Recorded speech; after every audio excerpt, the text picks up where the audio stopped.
অশেষ ধন্যবাদ জনাইছো। আপোনালোক ইমান উৎসাহেৰে মোক আজি নমিনেশ্যন কাৰ্যসূচীত সহযোগ কৰিছে। মোক কংগ্ৰেছ দলৰ ৰাজ্যিক নেতৃত্ব আৰু কেন্দ্ৰীয় নেতৃত্বৰ মাতৃত্ব প্ৰদান কৰিছে আৰু বিৰোধী ঐক্যমঞ্চৰ প্ৰাৰ্থী হিচাপে মোক ইয়াতে আগবঢ়াই দিছে।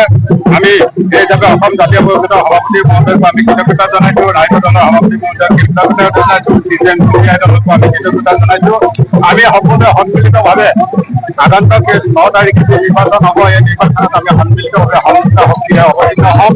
আমি আশা ৰাখিছো ধেমাজিবাসীৰ ওপৰত আমাৰ আস্থা আৰু বিশ্বাস আছে। ধেমাজিবাসীয়ে আমাক সহযোগ জনাব আৰু এই নিৰ্বাচনৰ যোগেদি আমি অপসাধনত লিপ্ত হোৱা বিজেপি, দুৰ্নীতিপৰায়ণ বিজেপি আৰু সকলো ক্ষেত্ৰতে ব্যৰ্থ হোৱা আমাৰ স্থানীয় বিধায়ক শিক্ষামন্ত্ৰী ডাঙৰীয়াক আমি বিদায় দিব পাৰোঁ।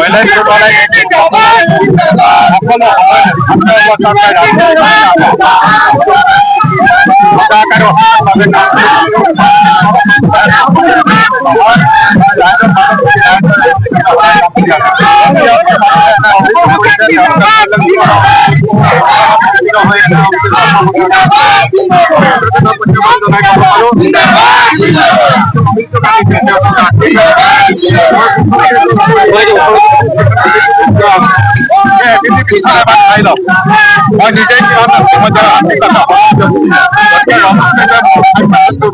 আজি মন্ত্ৰী হৈ দুৰ্নীতি ভ্ৰষ্টাচাৰ হৈ হ'ব পাৰে, কিন্তু মই স্বাৱলম্বী যুৱক হিচাপে, শিক্ষিত যুৱক হিচাপে ধেমাজিৰ পৰা গুৱাহাটী প্ৰতিষ্ঠিত হৈ গুৱাহাটী নিৰ্বাচনত শিক্ষা গ্ৰহণ কৰাৰ পাছত এনেদৰে স্বাৱলম্বী হৈছো। গতিকে মোৰ মানসিকতাই কেনেকুৱা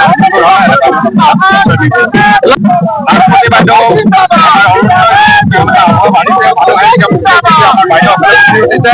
আচলতে আবহাওয়া